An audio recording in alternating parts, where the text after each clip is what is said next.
Čágo, zdravím diváky Freeridetv u sledování pořadu na Pokec. Tentokrát jsme si dali rozhovor s Donnou Carpenter Burton, manažerkou Burton Snowboards, manželkou Jakea Burtona a jednou z nejinspirativnějších žen ve světě snowboardingu. Donu jsme zastihli v pražském Burton Storeu ve Vodičkově ulici při příležitosti její návštěvy Čech. Na řadu přišlo spoustu zajímavých témat od vývoje snowboardingu za poslední dekády přes Burton team ridery až po udržitelnost výroby. Hey Donna, welcome to Prague. How are you enjoying your stay so far? I love Prague. I'm so excited to be here. It's one of the most beautiful cities I've ever been to. Let's talk snowboarding. When did you personally start riding? I personally started riding in 1984 when it was a piece of wood with a rope on the end and two straps. And we never actually imagined that it would be as ski areas. It was really just meant to be done in your backyard or on a back hill to get the feeling of surfing on snow. Jake started Burton Snowboards in the 1970s. When was the first time when you actually joined the company, and what have been your roles since then? So I met Jake in 1982. We were married in 1983, and at that time he started to think that maybe the snowboard could be made like a ski.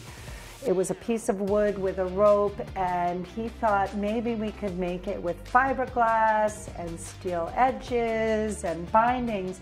And all of that production was in Europe, in the Alps. So he and I came, I think I was 22 years old, and I set up our European distribution while he was making snowboards. And what we found was, you know, everybody said, oh, Europe is such a traditional ski culture. But what we found, people were dying to try it. People were dying to try surfing on snow. It's just the most incredible feeling. So from the beginning, we've just always been trying to keep up with the demand. So I started my career in Europe, and so I'm really happy to be here 30 years later doing a tour of Europe.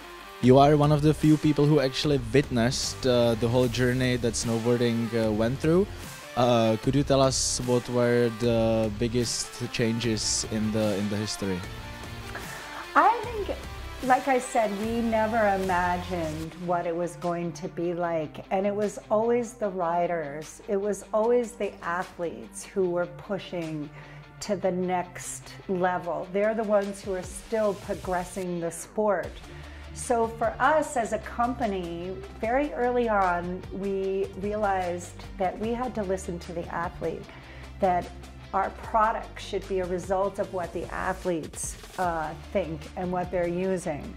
So for us, it's really just letting them drive and progress the sport, and we're kind of along for the ride to help them make the best equipment. Where do you see snowboarding going in the near future and maybe also in a long-term run? Well, I think people are going to stop skiing, they're going to give up skiing, and we're going to be the majority. No, I do. I see snowboarding growing. It's so much fun. It's so creative. You know, you don't have to be a competitor. You can do backcountry, you can do rails. Kids can do it. Our kids' product is getting better and better. You know, the first generation of snowboarders now have their own children, and they're realizing how much fun it is to go as a family. So I see nothing but positive growth for snowboarding. Donna, which are the milestones in your career in snowboarding? Oh, that's a good question. I think the first milestone was really realizing that we had to listen to the athletes and to be rider driven. For me, realizing, you know, 15 years ago that we need to be more inclusive with women, both in our company and a community, and now to have achieved that in the company and working on it in the sport, that was a big milestone. Yeah, I mean, I guess the Olympics were a milestone for us where it really went mainstream. And the X Games. So I think that it's always just been our mission to progress the sport and to make equipment that was easier, lighter, more fun. I mean, it's really about just having fun in the mountains. Yeah, so there have been ups and downs. There have been good times and hard times. It always hasn't been easy, but yeah, it's a community and we're doing it for the community and for the sport. Burton as a brand has also developed a lot over the past years. Could you tell us some of the biggest developments in the products range? Yeah, I think we are an innovative company. It's in our DNA to disrupt things.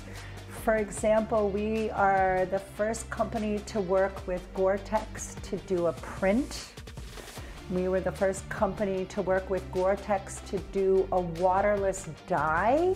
We can now dye clothing without using water. It's a very sustainable initiative.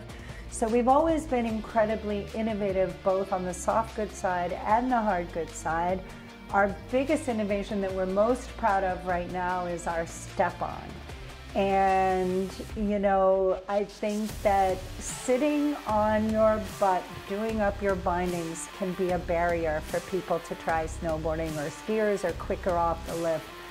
This was really something that took us 4 years to develop. We wanted a quick in and out system, but that had the same performance as the buckle.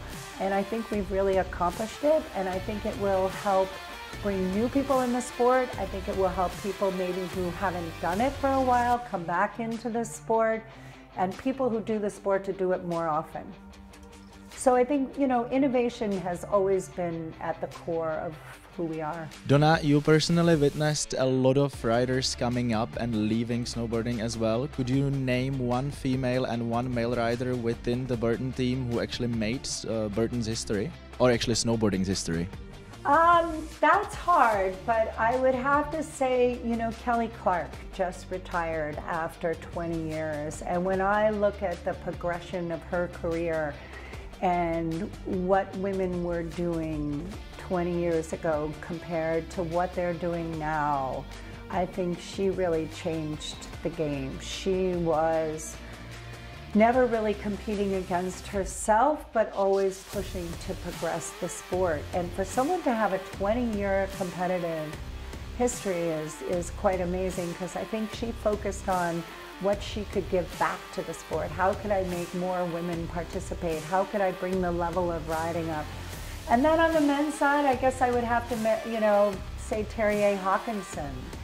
I think he represents kind of the soul of snowboarding. He hasn't competed in a long time, but he's still a professional snowboarder after 30 years, and he's doing backcountry and bank slaloms, and I think he shows that you don't have to be a competitive snowboarder to live the lifestyle. And again, I think he's just an iconic hero for the sport. In the Burton team, there are riders like, for example, Mark McMorris, who have gone through horrific injuries, many hard times, but they were still able to come back on the board and just do what they do. There's definitely a lot of passion involved, but at the same time, what do you think makes riders like Mark McMorris different to other people? Yeah, I think a true champion is different. I think, you know, my husband Jake also got very ill for a year, and what I saw motivate him to get better was the chance to go snowboarding again. So I think that the passion that Mark has for the sport is so deep that his recovery was really a miracle. But I think, you know, it was the idea of going snowboarding again that kept him going. He's a warrior. What is Burton's major focus? Would it be competitive snowboarding or more of the free and chilled riding? Yeah, I think it's, you know, again, I think snowboarding is special because it has all those different things. Whether you're free riding big mountains, whether you're doing rails in the middle of a city, or whether you're competing, I think it's all possible with snowboarding. So I think that, you know, there's no limit to what these athletes can do as professional, as opposed to other sports where it's a regimented competition. I think an action sports athlete really only needs a camera to show how how they're progressing the sport. Donna, I also know that Burton is focusing a lot on sustainability and on problems based on climate change. Can you please explain us what you guys are doing in this case? Yeah, I think since the beginning we've always been focused more on the long-term sustainability of the sport and the lifestyle than short-term profits. We're still a privately held family company who can make decisions for the long run that's good for the sport. Well, when we started 40 years ago, we weren't talking about climate change as being part of the sustainability of the sport. Now it is. So we are leading the industry in reducing the number of toxic chemicals that we're using in our products. So there's a standard called Blue Sign that says you have only used safe chemicals and you've used water efficiently. And all the companies across the industry, whether it's Nike or North Face or Patagonia or Burton, has a goal to be 100% Blue Sign.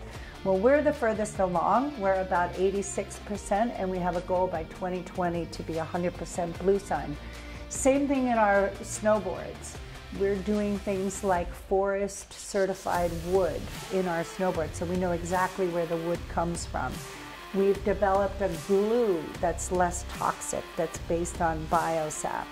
So it's been really interesting to challenge the engineers to come up with more sustainable materials and use less of the toxic materials. So we're doing everything that we can, and then we realized a few years ago we can green our own house, but we need to get together as an industry to really demand change on a national and international level.